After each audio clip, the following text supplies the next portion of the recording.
year was 1957. Osama bin Laden was born. Ultrasound technology was pioneered, and baby boomers are at their peak. Innocent new lives filled with endless possibilities. But for one, it was deep in the basement where he did what he pleased and nothing good came to be. In the basement where no one sees, as if the world had turned a blind eye. Broken little girl, broken family. Shh. Everything happened silently. Dirty little secrets. Poor little lost soul. She had no idea of which way to go. And she was filled to the brim with her unbearable reality from those who didn't give a damn, and painful was from those who did care, but they just didn't understand. And in their attempts, it only deepened her wounds, leaving her screaming in agony as her sanity wavered beyond the norm and into the DSM-3. Labels came slap upon her name, judgment and pain.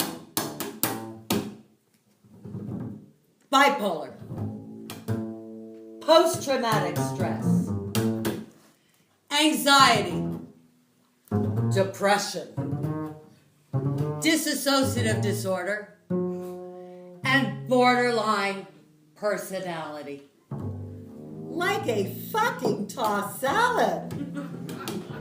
A smorgasbord with a wide variety. But no one was willing to go beyond their comfort zone. But they were able to open their mouths and spew their 2 cents of how they think she should be. They used words like responsibility. Words like act normally. Does anybody here know what that even means? Act normally?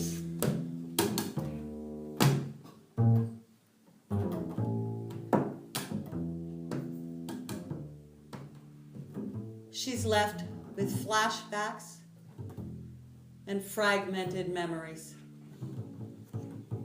like a puzzle with missing pieces. Because you see, this story is about me. And this is supposed to be my light stuff. It's funny when you're surviving sexual abuse, addiction, human trafficking, spiritual and physical rape, and street life. Let me tell you, street life, it takes its toll, and it wears and it tears at your essence of being. And there is a tendency of drowning in pain so immersed that anything good gets lost in the muck and the gunk. And I'm racking my brains out to find fragmented acts of kindness from my fragmented memories from a time when I was too blind-sighted to see. Because back then, I lived an awful reality.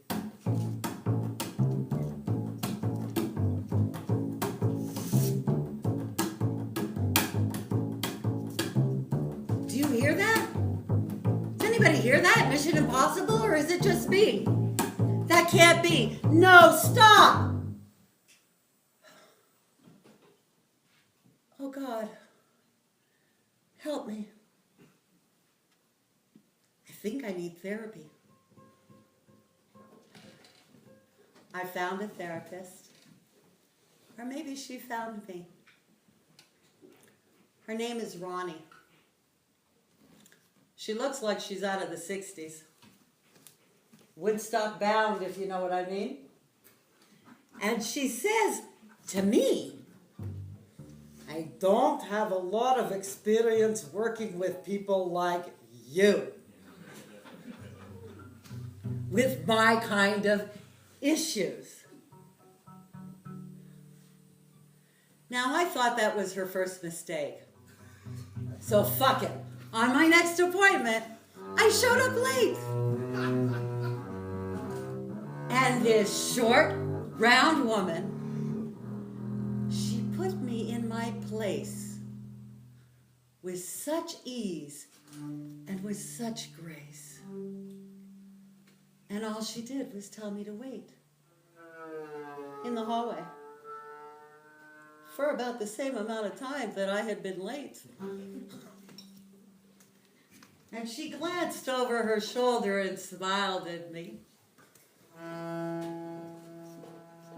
And I thought, oh shit. So this is how it's gonna be. And our relationship was solidified. We agreed to meet once a week on Tuesdays. She was the driving force. She created a safe place, a safe space within a tiny little concrete box called her office down at the JCC. Now, I told her my story, and I went deep. I shared all the horrors that had happened to me. I told her about being bound in the basement as a child, where no one sees, and how the smell of mothballs now sickens me. I shared about the human trafficking, sold like a commodity, drugged and tossed into the trunks of cars crossing state lines. And I told her about the beatings. I shared as if I was a million miles removed from that reality. As if it was somebody else's story. But on a Thursday, it happened to me. I saw a mom and her little girl, and my brash truth came crashing down on me.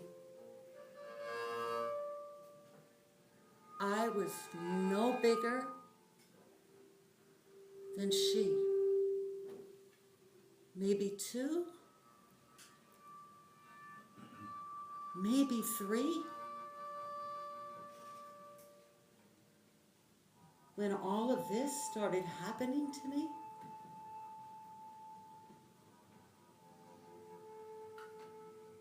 And the powers that be had created an opening for me. Ronnie had a cancellation.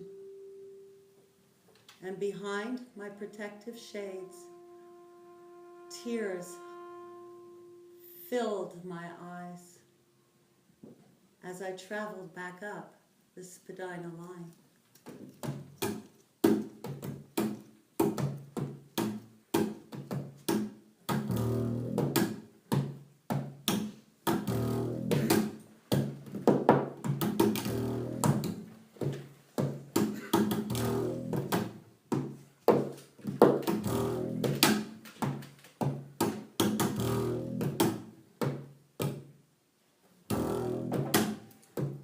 Robin, come in. Come bring your chair right up close, right beside me.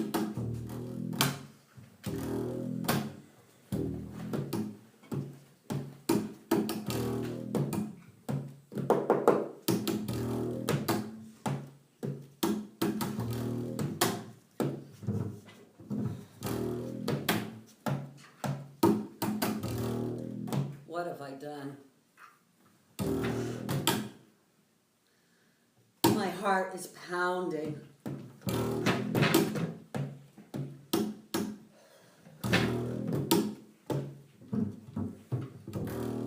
And she put her arm around me, and I lay my head on her motherly chest, and the floodgates opened,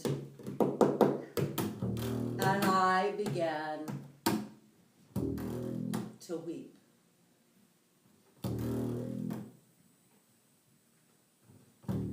And then she gives me homework for next week. Create an inner child dialogue. Learn about self-parenting. I do resent having to clean up the mess that was imposed on me.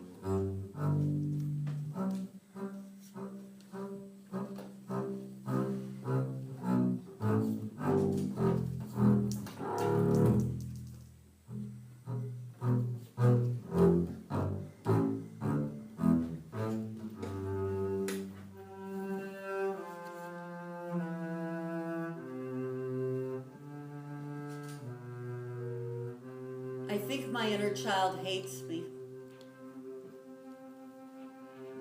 She doesn't want to talk to me. She doesn't trust me. I can't say that I blame her. I didn't even know she existed.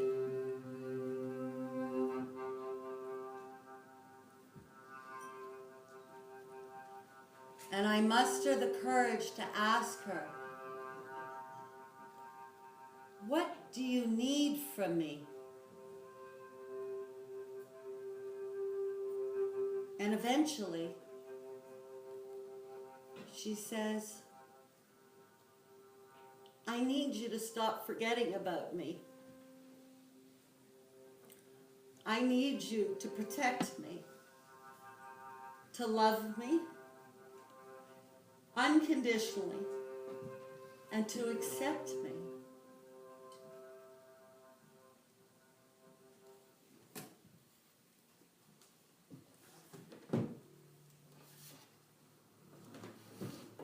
And eventually, in time, with effort, my inner child begins to forgive me.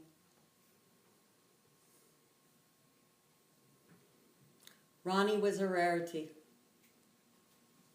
This short, round woman paved the way. She helped clear the debris. She walked by my side, and she protected me. She made it possible for me to own my own story, to end one chapter, and to begin anew. Oh my God, I'm pregnant, perimenopausal, and 42. I'm going to be a mom. And I'm growing into the size of a house. I can't even see my feet.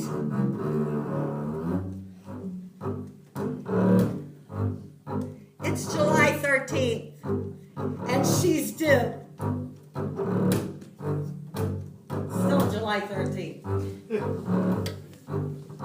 Maybe it's July 13th. Today's the day.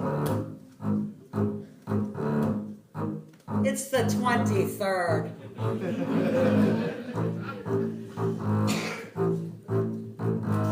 It's the 30th. And Still, no sign of her. Oh, God, no, wait.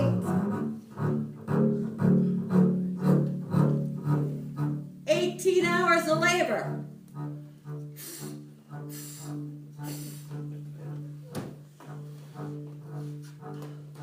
"23 hours. 25 hours. They're going in because she's not coming out.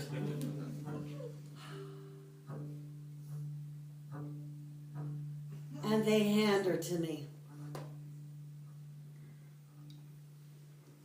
And I fall in love instantly. She's my baby. She's a part of me. The sparkle in my eye and in my every heartbeat, pure and holy. But then she begins to cry. She's fed, she's dry, but she cries. And I mean, she cries, and she cries. And I hold her up, and I look into her eyes, and she looks into mine. And I begin to shrink. And she begins to grow. And I realize I'm holding a really old soul. And I'm in for the ride of my life. As if the first half hadn't been. But she's my saving grace. She makes me want to be a better me. She's part of every conscious decision I make.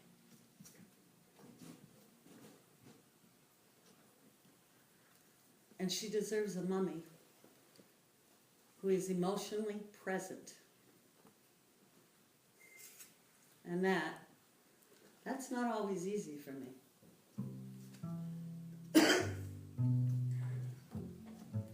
My daughter is now 15, going on 23.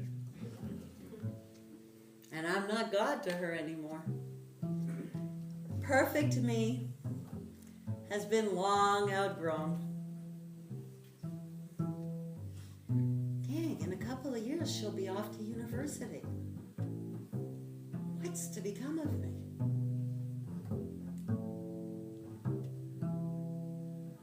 I daydream of traveling like a nomad, off to exotic places to see the world. Iceland, Asia, Russia, where my ancestors began, the Middle East, maybe even Bora Bora.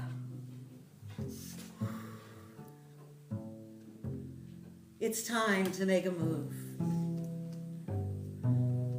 Sell the house, perhaps. Declutter. Fresh flowers in the front hall. The smell of fresh baked cookies. The garden. The garden, it's immaculate. It's magical. It's so ready to be seen. The sign for sale goes up with mixed feelings.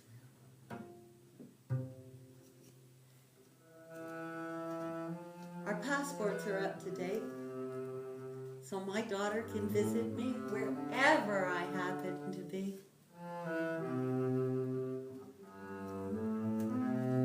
I've got my tickets.